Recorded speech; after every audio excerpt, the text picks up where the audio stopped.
There are moments in culture when anticipation turns into spectacle, and spectacle turns into history.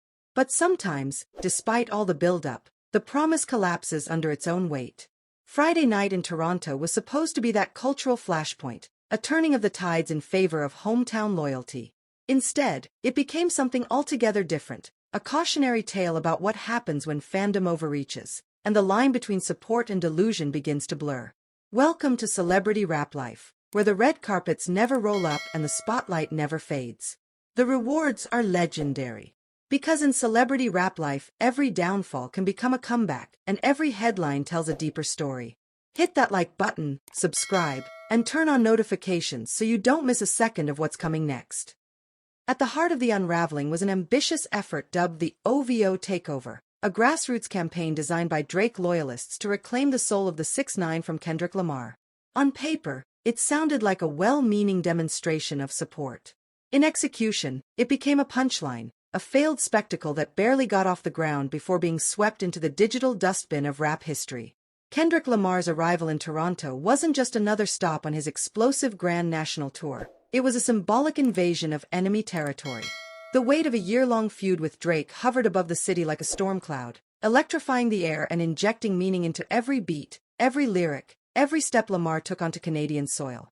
For many, it was a moment of poetic audacity, the Compton poet storming the stronghold of his most famous rival, delivering verses that had already redrawn the landscape of hip-hop in 2025. Toronto had never seen anything like it. Yet not everyone welcomed Kendrick's presence with open arms. For a group of hyper-loyal Drake supporters, this wasn't just a concert, it was an affront. And so they mobilized. An Instagram account calling itself The 6 Takeover began circulating posts calling on Drake fans to assemble outside the Rogers Centre ahead of Kendrick's shows on June 12th and 13th. The idea was simple, wrapped in layers of bravado and coded turf protection: show the world that Toronto still belongs to Drake.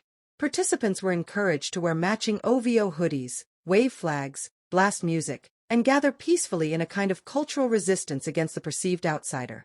Positive vibes only, the posts insisted, though the subtext was impossible to ignore. This wasn't about peace. It was about ownership. It was about pride. From the beginning, the OVO Takeover reeked of desperation wrapped in sincerity. The organizers meant well, at least outwardly. They emphasized community. They emphasized loyalty. But the fuel behind it was unmistakable: fear. Fear that Kendrick's dominance, his critical acclaim, his cultural resonance, and his ability to electrify fans even in Drake's backyard, was not just a passing moment, but a paradigm shift. What they didn't expect, however, was how quickly their carefully constructed narrative would collapse. By late afternoon on June 12th, a different kind of energy took hold outside the Rogers Centre. Police vehicles lined nearby intersections. Uniformed officers began circling the venue in waves.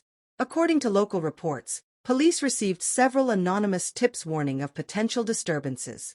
Whether the threats were legitimate or simply the product of overcautious fans afraid of escalation, authorities responded with swift preemptive action. And just like that, the dream began to unravel. Eyewitnesses described a surreal scene. Small clusters of fans, some dressed in the now infamous OVO hoodies, were quietly ushered away from the area by officers. A few tried to linger. Others pleaded with police that this was just a peaceful fan gathering. But the message was clear: there would be no takeover. Not today. Not here. Not on Kendrick Lamar's night. By 6 p.m., any remnants of a rally had vanished. No banners. No music.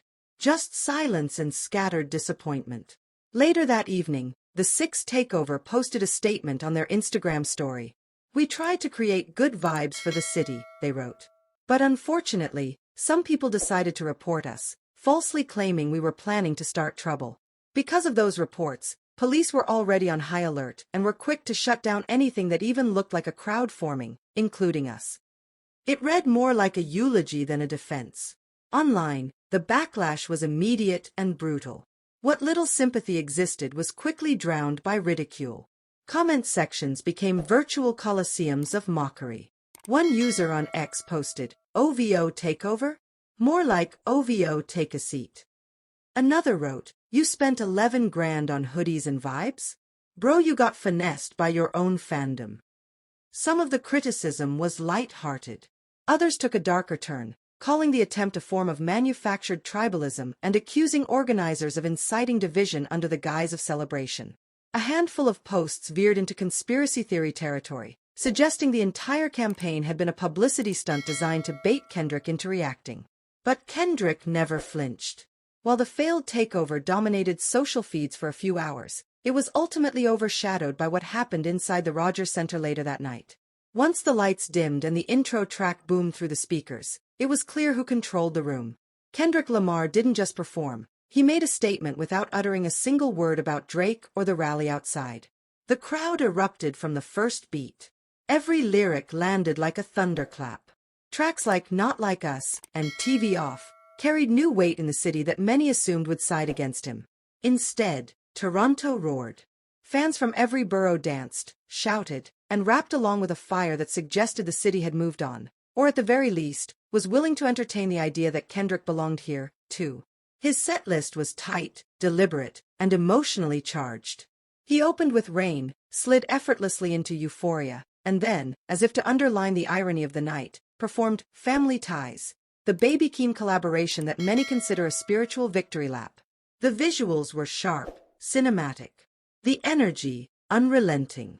For nearly 2 hours, Kendrick Lamar commanded the Rogers Center like a general on foreign soil who never needed a translator. Meanwhile, the Sixth Takeover continued to double down. In another post, they claimed Kendrick was too scared to sleep in Toronto, alleging that he had flown to New York in between shows. He came with security like he was storming a battlefield, the post read, and then dipped. He knew what time it was. The statement didn't land the way they'd hoped. Most responses questioned the logic. Why would he stay in a city where people are trying to chase clout off his presence? One user asked. This is why he stays winning. He doesn't feed this nonsense. In a moment of defiance or perhaps desperation, the Sixth Takeover asked followers to contribute to recouping their losses. We spent over $11,000 on this. Hoodies, flags, printing, logistics. This was meant to be about love and unity. If you can help in any way, it would mean a lot. But the internet doesn't do mercy. The idea of a GoFundMe for a failed fan protest was too rich, too absurd, and too ripe for parody. A new wave of memes rolled in, one likening the event to Fire Festival, another superimposing OVO owls onto empty folding chairs lined up outside the stadium. And so the narrative was sealed. What had started as a hometown stand turned into a digital spectacle of embarrassment. The contrast couldn't have been sharper. Outside the venue, a few confused fans in OVO hoodies, quietly packing up their flags. Inside, a sold-out crowd celebrating one of the most dominant runs in modern hip-hop history. The silence from Drake was deafening. No tweets. No stories. No cryptic captions. Just absence. Whether that was strategy or indifference remains unclear. Drake, after all, has been operating on a lower frequency in recent months, tied up in a legal battle with Universal Music Group and choosing calculated precision over loud theatrics. It's a chess game, and he's moved his queen off the board for now. But for fans, silence can feel like abandonment. And many in the Sixth Takeover's camp were left wondering what their loyalty really earned them. The broader hip-hop community took notice. Artists, journalists, and critics alike began weighing in, not just on the failed rally but on what it represented. A warning. A moment of reckoning. The idea that celebrity worship can quickly spiral into performance art, where fans aren't celebrating music but staging identity wars on behalf of millionaires who may not even want the conflict. There's a lesson buried under the wreckage of the OVO Takeover. Not every fight needs a battleground. Not every movement needs a banner. And not every artist needs defending, especially when they've made a career out of defending themselves. Kendrick Lamar didn't need to throw a punch. His music had already done the work. The Grand National Tour continues to shatter expectations, city after city.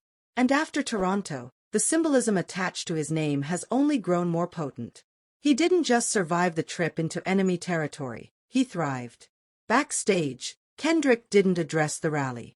There were no jabs, no post-show comments about the attempted protest. Instead, he simply posted a photo, a close-up shot of the Rogers Center's roaring crowd, bathed in red light. No caption. Just presence. Just proof. And that, perhaps, is the ultimate checkmate. Because the real story of June 13th wasn't about hoodies or failed rallies. It wasn't even about Kendrick versus Drake. It was about a shift, subtle but seismic, in hip-hop's cultural balance. The realization that maybe the throne is no longer secured by familiarity or legacy, but by momentum, clarity, and performance.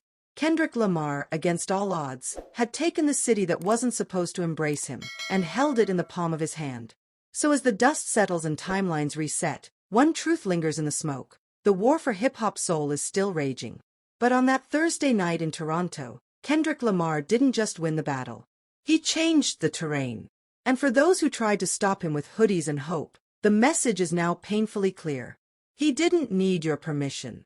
He already owned the night. This story is far from over, and the truth is still unfolding. I want to hear what you think. Drop your take in the comments.